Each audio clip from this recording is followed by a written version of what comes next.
West Michigan. You're watching Alive and Well. I'm Lynda Balkema, and today we are at Oak Ridge Public High School, and we are going to talk to Shelby Denio. And yeah, go ahead and say hi to our viewers, Shelby. Hi.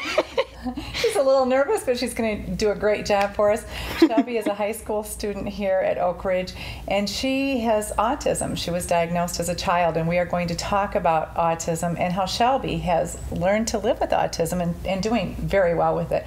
I met you through Therese Evans, our outreach worker. She's our Project Healthy grad, community outreach worker here at Oak Ridge. Yes. And she has been running an exercise program twice a week. And Shelby, you have been a very dedicated student to that program. Yes, I have been there every single week, always on time, sometimes early, but I'm always on time because I love doing the exercise because it makes me feel like I can do a whole lot more than I could usually do. That's great. And you ride your bike to get here also, right? Yes, I live quite far away from here, so yeah, I get the workout I need. You do.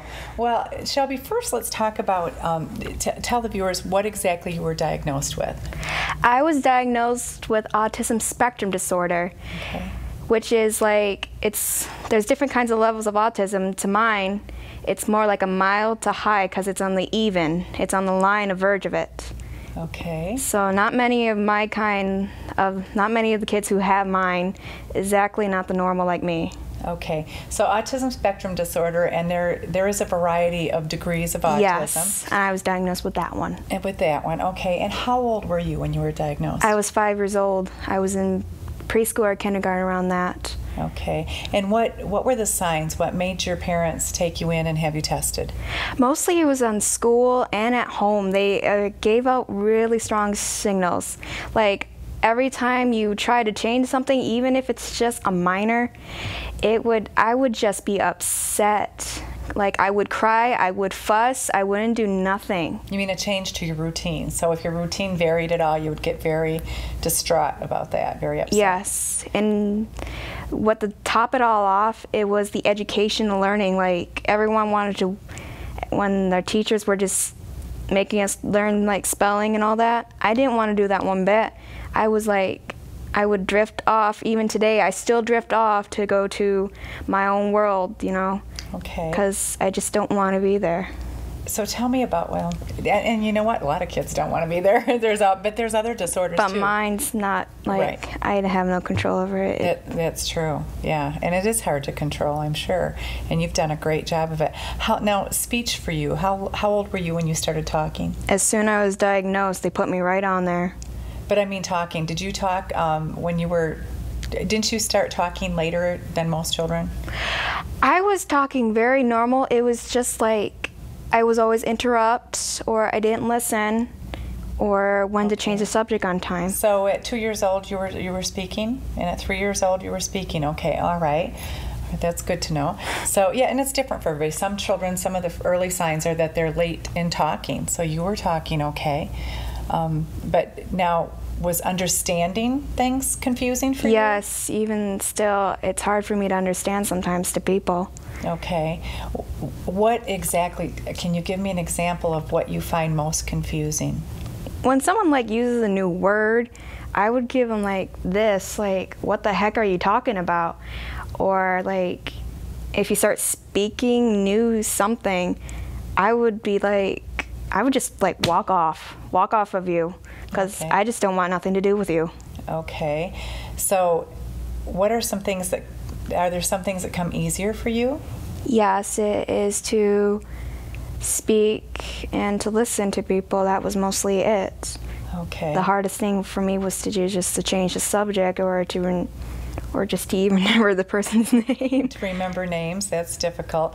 Are there any things, there's a famous movie called Temple Grandin. I don't know if have you ever seen that movie? No, I never heard. Okay, that is a movie about a lady that has autism. She was diagnosed, it's a true story, and she's now a professor at Colorado University. But she didn't have speech. She didn't talk until she was 4 years old, and that was one of the early signs. And this was way back in the 1960s when I was a little kid. And at that time, they didn't know how to deal with people with autism. So she had a lot of other problems that maybe you have not experienced. How do you feel like are you able to hug your parents? Can you touch? Yes. Is touch okay for you? Yeah, it's just that to new people, it's just I'm so uncomfortable with. Even if they seem really nice, it's just like I'm so uncomfortable to be around so many people, especially in a room, and especially in classroom. Classrooms is the toughest for me, and when I have autism, it's just like I just don't want to be right there because there's too many people. That's why I'm in special education, because it's just the crowd. The crowd is what affects you the most. But you're doing pretty well with your classes as far as do you understand your math? And I mean, everybody, whether they have autism or not, has subjects that they struggle with. I struggle with math myself. Actually, math's not a struggle at all. You could teach me. Actually, there is a new research that even in autism, the autistic child can actually advance to more math than the normal person could do. Yeah, I can believe that. That was what I saw in the movie about Temple Grandin. She's very intelligent. She would view the world in pictures. She had like a photographic memory, so she was very good at things like math. I have the same thing unlike that one. Do you? I can remember every book and every math subject. When I was in just elementary, I was put up to already high school math. Really? That's phenomenal. Now, what are some plans or hopes you have for the future? I was hoping to move out at a certain age when I get a job and have enough money to get out, because I just don't want to burden my parents any longer with what I have, because right now they're struggling with my brother who has type 2 diabetes. Okay. So I just don't want to burden more with mine. So I just want to get a good job, get out of the house, and and live a normal life as possible. Okay, and I think you've done quite well. It's neat to see you come in here exercising like you do. You work out so hard. She rides her bike so hard. And tell us a little bit about that, because you've lost some weight in the last couple of years. 3 years to be 3 exact. years? Okay. Because today is the 3rd year of I started my exercise and diet. It is, okay. So how much weight did you lose? I lost probably right now 40 pounds. 40 pounds. Wow, that's great. It's hard to picture Shelby being heavier, but you told me that you used to wear your hair quite short and Pixie haircut, and you were overweight. Almost 200 pounds. That was a struggle. That was a struggle, I'll bet. And you said sometimes people would mistake you for a boy. Yeah, because I was just so big and had the haircut. People confused me as a boy. I would get really upset. Yeah. So it's been good probably in addition to your overall health, it's probably helped with your autism also, that you're healthier, right? Yeah. You feel better about yourself. I can finally fit into clothes. I got more energy. I've never felt this healthy in years since, I don't know, Yeah. 3rd grade. 3rd grade, and you look beautiful, and you decided you wanted to grow your hair out. You wanted to feel a little more feminine with that. So you look very nice. And what's one of the reasons that made you decide personally to do that weight loss? The main cause was when my brother, at the age of 20, was diagnosed with type 2 diabetes when I was in the 7th grade. And it just scared me right there. I was overweight. He was extremely overweight. He was almost 300. He's 300 more pounds right now. Okay. And scared me right there. Like, I need to stop what I'm doing, because I might end up the same way as my brother. And did he is he doing shots? No, he actually doesn't care at all. He has diabetes. He just knocks it off like it's normal. Oh. Okay. So even my mom has to even force him to take his medication.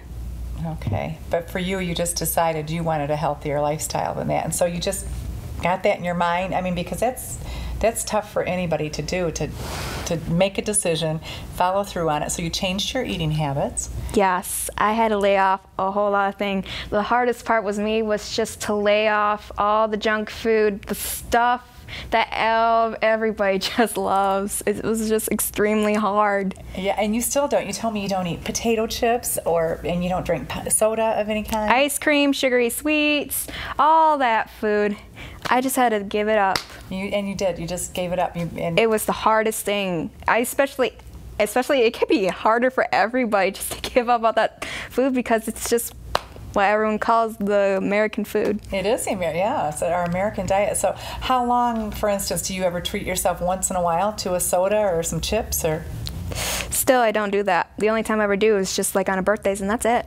That's it. So you've got it in your mind just on birthdays. Good for you. Now I have to figure out how you do that because I need to do that myself. That's tough.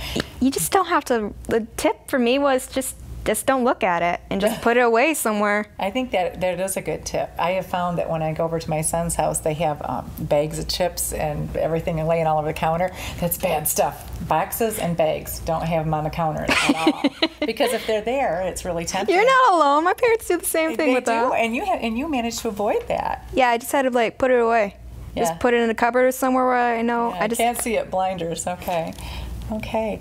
Well, so you're doing great with that, and you continue to exercise. How is it? I know with autism, sometimes socially, getting along with other people, and do you have friends that understand? And all of them have like different conditions. Okay. So yeah, all my friends they're not normal. So all of them have like diagnosed with something. Okay. Like it's mostly in the mental of the brain. Mental in the brain. And do you know some of their other diagnoses? Do you have friends with autism?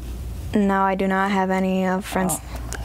I'm the only one there. Okay, what about, are there some with maybe attention deficit disorder, just ADD? I have a friend who's ADHD. Her name is Shannon. Okay. And, well, mostly it caused, she uses it like a crutch. Oh, okay. When she was young, she was separated from her parents at a young age. Mm-hmm. Got separated from her grandma because she lost custody of her. She's in a daycare, and she just reminds me of me when I was little because of the way she acts, especially in class. Okay, so does she act out in class and she has difficult socializing with people? She just doesn't want to learn or nothing. All she just wants to do is draw. That was the same thing for me in kindergarten, except for drawing. I just wanted to play. Okay, so now when you go to class, tell me about a typical day for you, like a school day when you're in school. Well, as a typical day, everyone doesn't think my life is typical because since I have the problem with people, and the bus was just like, my mom said it was a big no-no for me, especially when I got diagnosed. She transferred me to the access bus where the kids who are here in this class, who are in the school, can't talk, can't move, but they can, and have to ride the wheelchair. I have to ride that bus every single day, and I've been doing that for the past 10 years because I'm going on sophomore this year. You're going to be a sophomore this year. Would you rather be riding the other bus? No. No, you feel better on this bus. You're more comfortable. Quiet, spacious. It's just like I'm free. You're free. Okay. So then noises bother you? And crowd people. And people being in a crowd. About how many students? I'm sorry, you're almost an adult. How many? 16. 16. How many students are in your classroom right now? Just 4. Okay, so that makes it a lot better for you too. But yet you're in an advanced math. Yeah. Well, not anymore because since I got in high school and the math teacher I have, she thought it would be better if I was in the same pace with everyone, but it's hard for her to do that since I pick it up so fast. So it's hard for her to do. Well, we're going to take just a break, a minute break here, and we're going to come back and talk a little bit more with Shelby about how she lives with autism, and we're also going to be talking to some other people and some experts on autism, so stay with us.